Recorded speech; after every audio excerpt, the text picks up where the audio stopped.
ಕೆಳಕ್ಕೆ.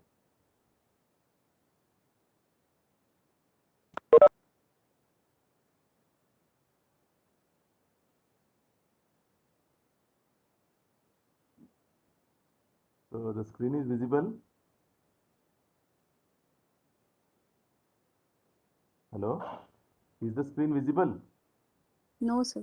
No, Not yet, sir. not yet. Okay, 1 second.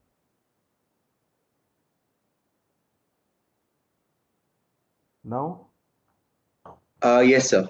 okay, fine.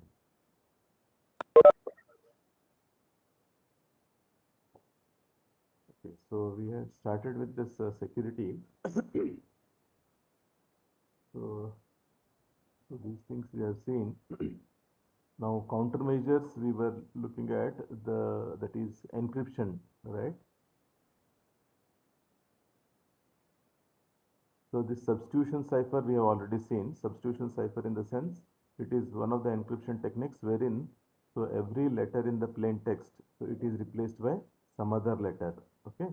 So and breaking this substitution cipher is easy because what happens even though we replace see suppose as we have seen in the last class E is the most frequently occurring letter. Okay, E is the most frequently occurring letter in any given paragraph. So now that E is replaced by, in this case, it is replaced by V. So normally what happens if you are using a substitution cipher, so E is replaced by some letter, some letter.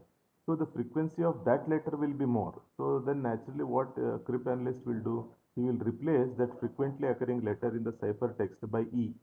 Okay, so based on that, so he is able to so break the whole cipher. Okay, the whole cipher text. Okay. So that is disadvantage of substitution cipher. So and this transposition cipher, we have seen it is we are not substituting here. Instead, we are interchanging. Okay, we are interchanging based on some key, right? So as you see here, security is replaced by ESUCIRYT. Okay, so that means the letters, the positions of the letters, they are interchanged. Okay, so at the first look, it appears very strange, but you apply your mind so then naturally so it is very easy to break it is very easy to break it. Okay, and here also because it is in a plain text only transposition has we have done. So this is secret key encryption. So or we can call it as symmetric key encryption. Okay, so we can call it as secret key encryption or symmetric key encryption because so why it is called as symmetric key encryption because encryption key it is same encryption key and decryption key. So this K, so key K, so here it is encryption. So here it is decryption. Okay, so encryption key and decryption key since they are same. Okay, so we call it as symmetric key encryption. Okay, as you see here, plain text P is taken. So and to this encryption algorithm, so these are the two parameters. So plain text P and the key K. So this encryption it is performed on plain text using this symmetric key K. So then that results in a ciphertext C. So that ciphertext is sent to the receiver. So there the receiver so he applies decryption. So with the same key, so whatever the encryption key that is used, the same key is applied, but he performs decryption. He performs decryption. So on the ciphertext, okay, the input is ciphertext here. So he applies decryption on the ciphertext using the same key K. So to generate the plain text. Okay. Now as you see here, C is equal to EK of P. So this is for encryption. So this is plain text is generated by ciphertext. As you see, so EK of P. Now you see here, C is equal to EK of P. So that's what you see here. So but he has substituted for C. So it is EK of P. So now if you just see, so dk of P and ek of P, so they cancel out and you generate P. So that means so what actually it conveys, what meaning it conveys? So the encryption and decryption, so they are inverses of each other. Okay. So whatever the process that is followed here, the reverse process is followed in decryption. Okay. So encryption and decryption processes, they are the inverses of each other. Okay. So that is why here we will be able to generate the plain text P. So if you have any doubts, you can ask now. So till now, before we proceed further, So any doubts? Any doubts? No, sir. Okay, fine.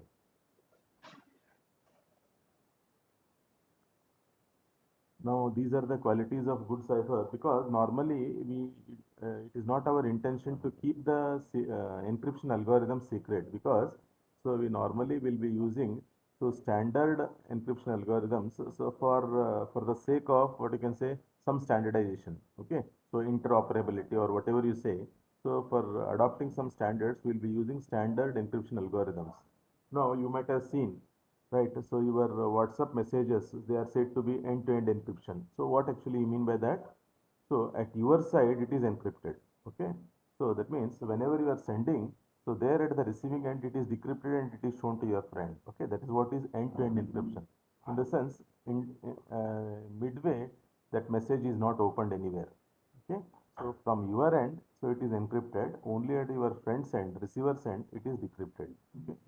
So and even so your bank PIN numbers also, right? Bank PIN numbers also. So they act as, say, whatever the key that you, or OTP you can say, OTP, whatever OTP you obtain, that is a sort of key, that is a sort of key with which, so you will be able to do complete your transaction, okay? So the algorithm should not be difficult to break, as you know, because algorithm is not, it is not our intention to keep the algorithm secret, but the key. Okay. So as the key is small, so it is very easy to break. So naturally, what we intend, so we intend to keep our key secret, but the number of bits in the key, it should be as more as possible, because so the more the number of bits in the key, so it is very difficult to break it. Okay. So, and the algorithm, it is desirable property that suppose I have a plain text, okay, I have a plain text, and even I have the cipher text for that, okay, encrypted text. See, I have both plain text as well as cipher text. So, though the cipher text is generated on the same plain text, but it should be difficult for me to derive the key. Is it clear? Okay, so suppose I have a plain text, okay, as an attacker, suppose I have a plain text and I also have the corresponding cipher text. So though I have plain text and cipher text pair, though the ciphertext is generated on the plain text using the key, but still it should be computationally it should be impossible for me to generate the secret key or the encryption key that is used. So that is what is a desirable property of any encryption process. Okay, and see, that's what is given. Even if a large number of plain text and corresponding ciphertexts are known, so to the attacker, so it is very difficult to, it should be hard to derive key. It should be hard to derive key from the intercepted messages. Okay.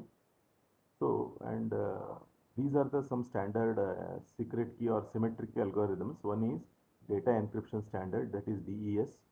So triple DES. So to strengthen this, okay.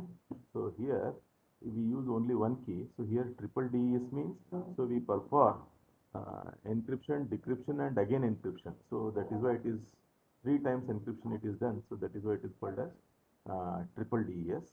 And this is a little advanced version of it. It is advanced encryption standard. Okay, so these are so security using secret keys. So what are the things that are what you can say? Uh, what requirements are met by using symmetric key encryption or a secret key encryption? One is privacy, because so secret key renders the message confidential, because so it is assumed that only the sender and the receiver, so they have an idea about the key, so nobody else knows the key, right? So at the sending end, so the plain text is encrypted and it is sent. Okay. Since nobody else knows it, only the receiver knows it. So receiver will be able to decrypt that. So that is why, so privacy, it is maintained. So then integrity is also maintained. So because alteration, because so since the plain text is encrypted at the sending end, okay, in between on the channel, so it is in the encrypted form only. So nobody is able to decrypt it, because nobody knows the key, right? So then there is no question of altering that message, because the message is already in the encrypted form. So there is no question of altering that message. Okay. So that is why, so the integrity, it is also met. So alteration of the ciphertext will be detected, because, so now, and one more thing. So though, so if the attacker alters, so the ciphertext also, okay. So instead of the ciphertext, he makes some modification to the ciphertext only. So then at the receiving end, please remember this, at the receiving end, so once that ciphertext is decrypted, it should be able to generate the meaningful plain text. Are you getting my point? Okay. So there is a plain text. So from the plain text, as a sender, what I have done, I have encrypted it using some key. Then I have sent it. Okay, I have sent the ciphertext. So I assume that the attacker has modified that ciphertext, because he has no access to the plain text. So what he can do is, though he has access to the ciphertext, so suppose he has modified it. So then modified ciphertext the receiver receives. Okay. So, okay, now as a receiver what he does?